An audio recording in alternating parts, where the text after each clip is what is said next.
Today topic is vibration sensor. तो first of all हम ये देखेंगे कि हम जो वाइब्रेशन सेंसर के बारे में अगर हम बात करते हैं तो बेसिकली होता क्या है कि हम डायरेक्ट वाइब्रेशन को ना मेजर करके हम उनके कुछ पैरामीटर्स को मेजर करते हैं। Just like first one is the displacement, then velocity, then acceleration. तो अगर हम इनको अगर तीनों अगर मेजर कर लें वन बाई वन तो we get the vibration. Then first of all graph, I'm going to explain the graph. Here is the graph of the displacement, just like the cosine wave, and represented by x is equal to d cos omega t, and velocity is represented by differentiating the displacement. We get the velocity, and when we differentiate the value of x, we get velocity is equal to minus omega d sine omega t. And the graph is converted into the cos from the sine, and with inverted means 180-degree phase shift. And then again for the acceleration we differentiate the velocity, and we get the acceleration is equal to minus omega square d cos omega t. Here the graph we represented the vibration can be measured in the three parameters. If we find any one of the parameter, then we calculate the vibration sensor. So let us consider for measuring the vibration, means we have to consider a wheel and which move of the soft, simply we can say the rotating machine component, and where the sensor placed on the wheel cross section, just like as shown in the figure, and the sensor the wire which is connected to the DC supply. And the sensor used to measure the vibration come into three basic types, that is a displacement, velocity and acceleration. अभी मैंने discuss किया कि हम vibrations को measure करने के लिए आपके थ्री बेसिक टाइप्स हो सकते हैं, that is displacement, velocity and acceleration. And then a displacement sensor measure the change in distance between a machine rotating elements and its stationary housing frame. Okay, तो हम displacements को measure करने के लिए, जैसे आप एक हमारा स्टेशनरी फ्रेम होगा जिसको हमने यहाँ पे हाउसिंग का नाम लिया हुआ है, और एक हमारा रोटेटिंग एलिमेंट होगा जो एक सॉफ्ट इनबिल्ट होगा जो उसको रोटेट करेगा. तो उनका तो आपका जो व्हील है या रोटेटिंग पार्ट है which make the constant distance between the housing frame and the rotating element. Displacement sensor come in the form of the probe that thread into a hole drilled and tapped in the machine frame. तो already मैंने discuss किया जो displacement sensor होता है वो in the form of the probe, और उसको हम लगाते हैं, एक हम होल ड्रिल करते हैं इन द मशीन का जो फ्रेम होता है, हाउसिंग होता है, and just above the surface of the rotating soft. जो हमारा रोटेटिंग सॉफ्ट होता है उसके सरफेस के जस्ट ऊपर होता है. Now again the velocity acceleration sensor by contrast measure the velocity and acceleration of whatever the element the sensor is attached to, and which is some external part of the machine frame. तो अभी हमने discuss किया कि हमारा जो velocity और acceleration sensor होते हैं विच कैन जो यहाँ पे velocity और acceleration को मेज़र करते हैं किसी भी एलिमेंट का जब इसको हम अटैच करते हैं, और which is the external part of the machine frame, और ये मशीन का एक्सटर्नल पार्ट होता है. तो अभी जो आपको ये नीचे जो ग्राफ दिख रहा है और जो मैं ऑलरेडी डिस्कस कर चुका हूँ इनके बारे में. Now the design of the displacement sensor manufactured by the Bentley Nevada Corporation. There is one company name is the Bentley Nevada Corporation. Use the electromagnetic ED current technology to sense the distance between the probe tip and rotating machine shaft. Simply we can say that here the electromagnetic principles का use होगा, और just like ED current technology to sense the distance between the probe tip and rotating machine part. तो just like मैंने आपको जब inductive proximity sensor, actually जो vibration sensor हम यहाँ स्टडी कर रहे हैं, it is the application of the proximity sensor, और basically it is the type of the inductive proximity sensor. तो इंडक्टिव प्रॉक्सिमिटी सेंसर हमने जब डिस्कस किया तो मैंने आपसे बोला था एक सेंसिंग कॉइल होता है, and there is the alternating current flow through that, then a strong magnetic field which is created by the sensing wire, and then when there is any metal which is approaches toward the sensor, then ED current is induced in the metal part, and which is overcome yeah which is overcome the alternating current which is generated in the sensing coil means simply we can say that जो effect होता है हमारा sensing coil में जो current हो रहा है उस ओवरऑल करंट को ये कम कर देता है. तो this is possible when the regular means rotating part या जब metal which approaches toward the sensor.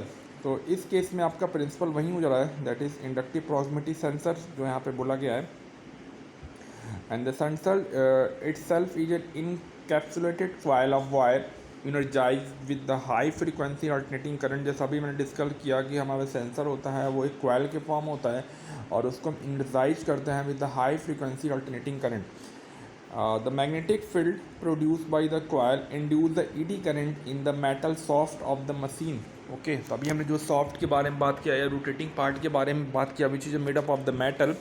तो due to the electromagnetic induction eddy current आपका इंड्यूस हो जाएगा मेटल सॉफ्ट में as though the metal piece were the short circuited secondary coil of transformer with the probe coil as the transformer primary winding. और simply we can say that कि हमारा यहाँ पे जो आपका प्रोब है उसको हम ट्रांसफार्मर का प्राइमरी वाइंडिंग कह सकते हैं और जो हमारा जो पीस ऑफ मेटल है जो एक सेकेंडरी कॉइल आपका सेकेंडरी वाइंडिंग ट्रांसफार्मर का हो सकता है and which is at the short circuit condition.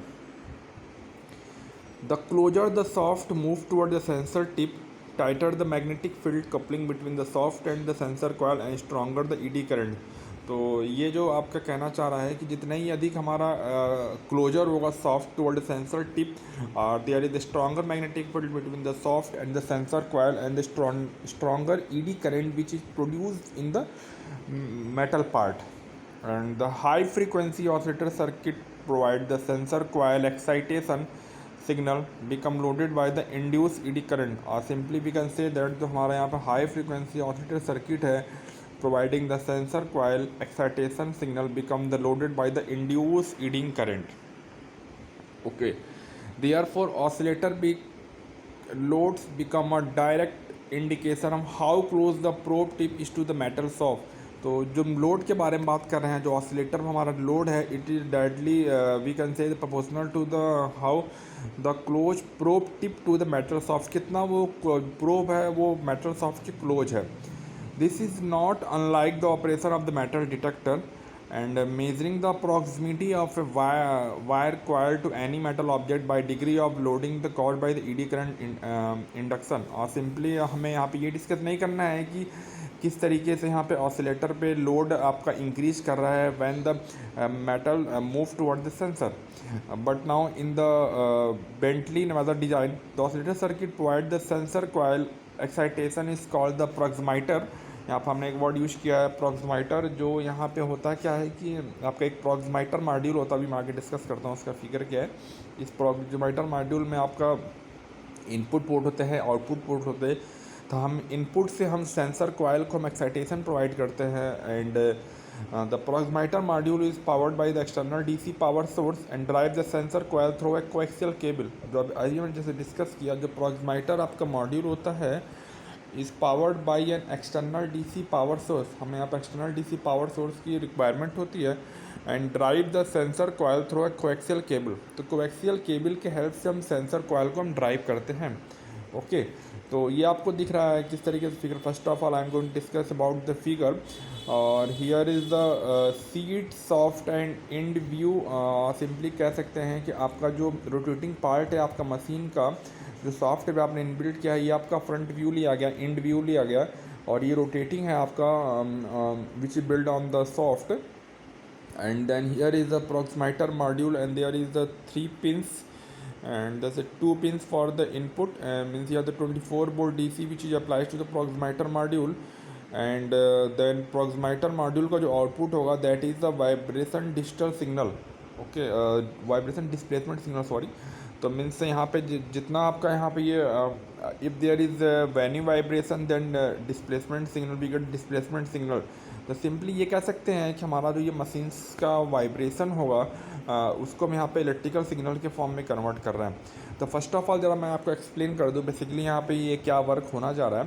तो जैसे मैंने आपसे बोला कि आपका जो प्रॉक्सिमिटी सेंसर यहाँ पे यूज किया है, जो इंडक्टिव प्रॉक्सिमिटी सेंसर है, जिसमें हमने एक यहाँ पे कॉइल्स का यूज किया हुआ है और उस कॉइल को वर्क करने के लिए हमने ये एक्सटर्नल डीसी पावर सप्लाई दिया हुआ जो 24 वोल्ट डीसी सप्लाई आपका है। तो जब करंट फ्लो करेगा तो प्रॉक्सिमिटी सेंसर में जो कॉइल है उसके हेल्प से high frequency magnetic field create होगा।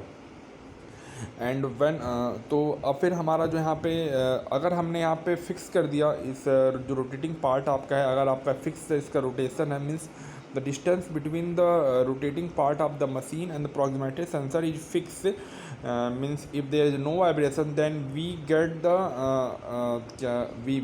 we get the constant DC output. Simply we can say the displacement signal means the distance between the metal part and the proximity sensor is converted to electrical signal and we get the constant DC at the proximitor module output.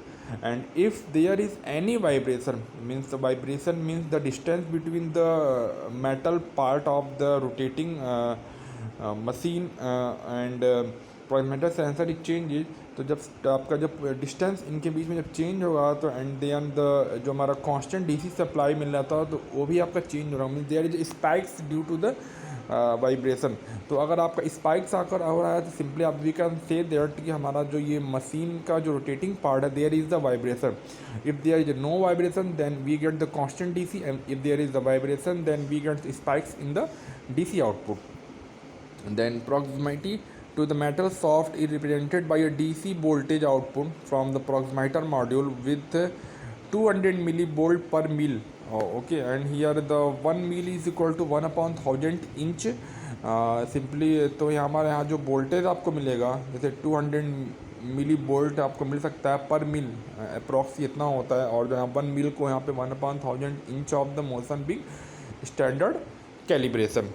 तो आपको दिख रहा है किस तरीके से हमने यहाँ पे if there is a vibration between the sensor and the rotating part over the shaft then the distance between them it changes and this displacement can be converted into the electrical signal. If there is no vibration then we get the constant DC. If there is a vibration then we get some spikes in the DC output. Since the proximitor output voltage is a direct representation of distance between the probe tip and the soft surface, quiet signal no vibration will be the pure DC voltage। जैसा कि हमने बताया कि अगर हमारा जो प्रॉक्सिमिटर जो output voltage है it is a direct representation of distance between the probe tip and the soft surface. तो ये जो आउटपुट मिल रहा है प्रॉक्सिमिटर से ये डायरेक्ट रिप्रेजेंट कर रहा है between the probe tip and the shaft and quit signal. If there is no vibration we get the pure DC supply, means we get the constant DC output. The probe is adjusted by technician such that this quiescent voltage will lie between the proximitor output and range limit।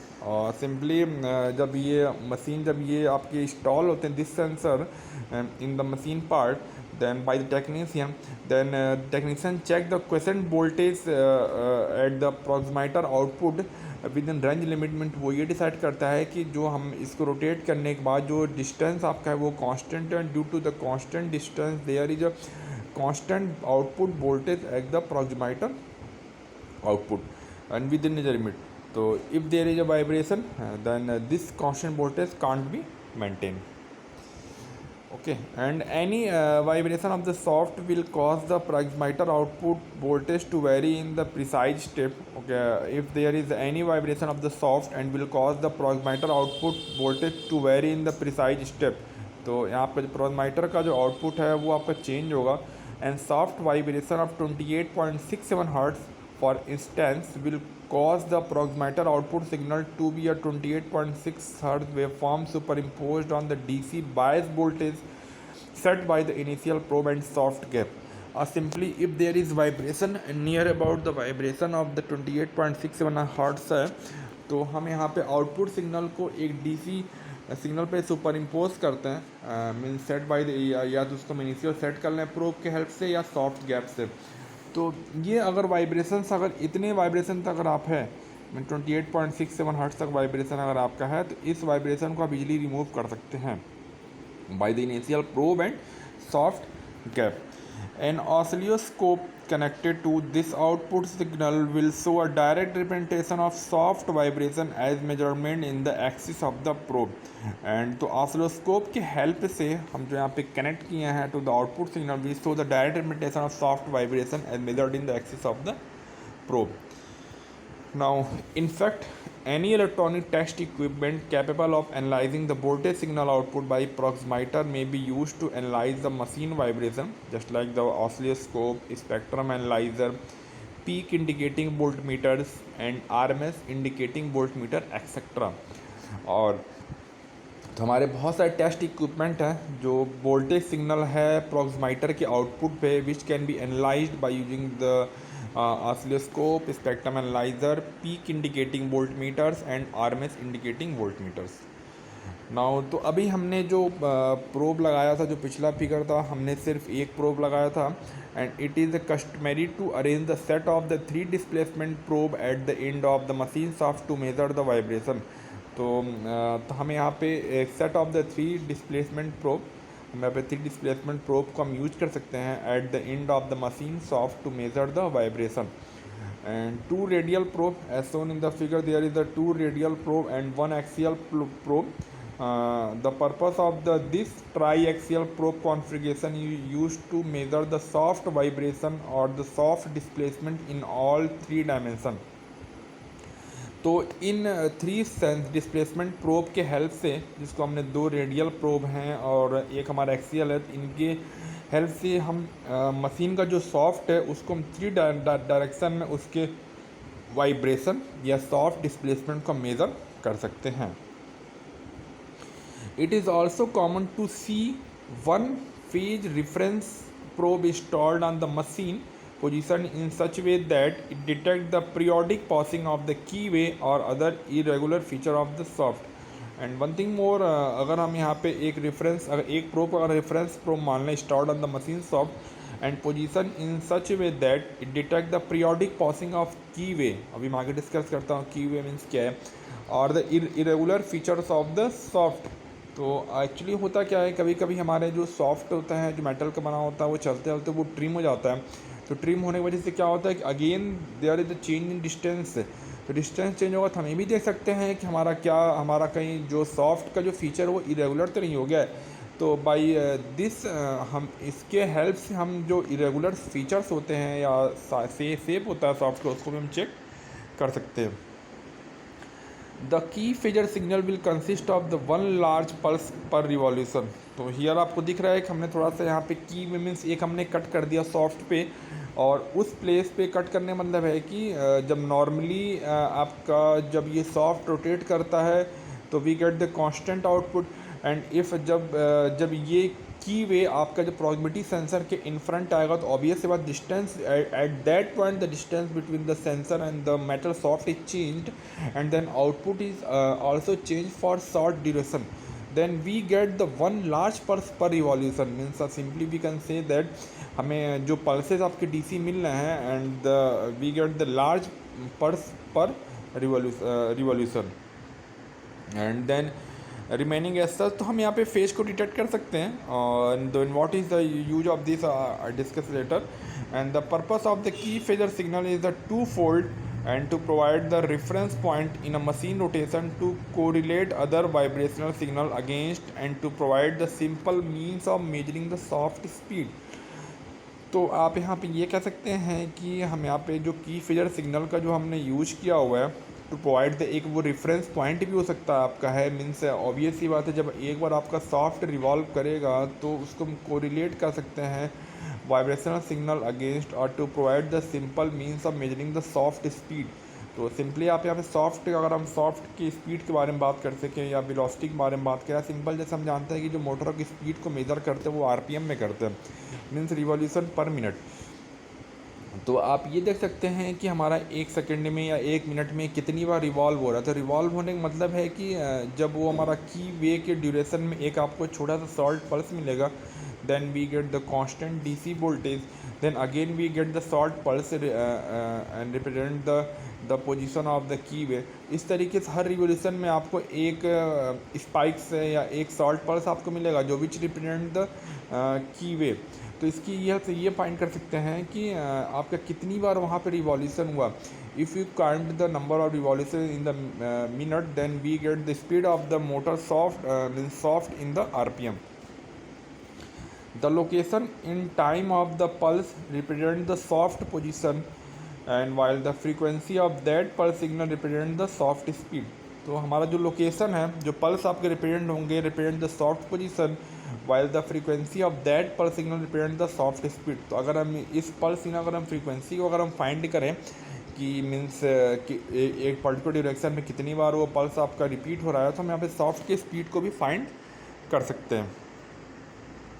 For instance, if one of the radial displacement sensor indicate a high vibration at some frequency at the soft rotation, the soft is bowed in one direction like banana spinning on its long axis. तो simply वही discuss किया हुआ है कि किस तरीके से हमारा जो रेडियल डिस्प्लेसमेंट सेंसर है indicate high vibration at the same frequency at the soft rotation. The phase shift between the vibrational sinusoidal peak and the phase reference pulse will indicate the maintenance machinist where the machine is out of the balance. और simply हम यहाँ पे phase shift को देख के भी find कर सकते हैं कि if there is a vibration या if there is unbalance of the soft or the machine rotating part, जो इनिशियल में जो टेक्नीशियन द्वारा इसको मेंटेन किया जाता है, is there is any out of balance, हम यहाँ पर आउट ऑफ बैलेंस को भी चेक कर सकते हैं. Then this is not unlike automatic tyre balancing machine design to measure the imbalance in automobile tyre and wheel assemblies. तो हम इसके हेल्प से आपके जो ऑटोमोबाइल टायर बैलेंसिंग जो करते हैं ये एक मशीन से होता है and it is design to measure the imbalance in the automobile tyre and the wheel assemblies.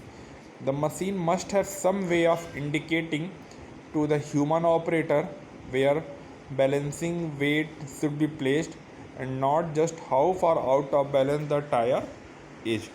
तो हम यहाँ पे आज के नाउ डेज ऑटोमोबाइल इंडस्ट्री में भी इसका यूज है किस तरीके से हम जो टायर की बैलेंसिंग को भी चेक कर सकते हैं. अगर आपका टायर अगर अनबैलेंस है तो when the distance between the fix frame and means the probe of the proximity sensor and the shaft is change and if there is the output voltage remain unchanged, means there is no vibration. If the change means there is some unbalancing in the tire. So this is about the use of the proximity sensor as vibration sensor.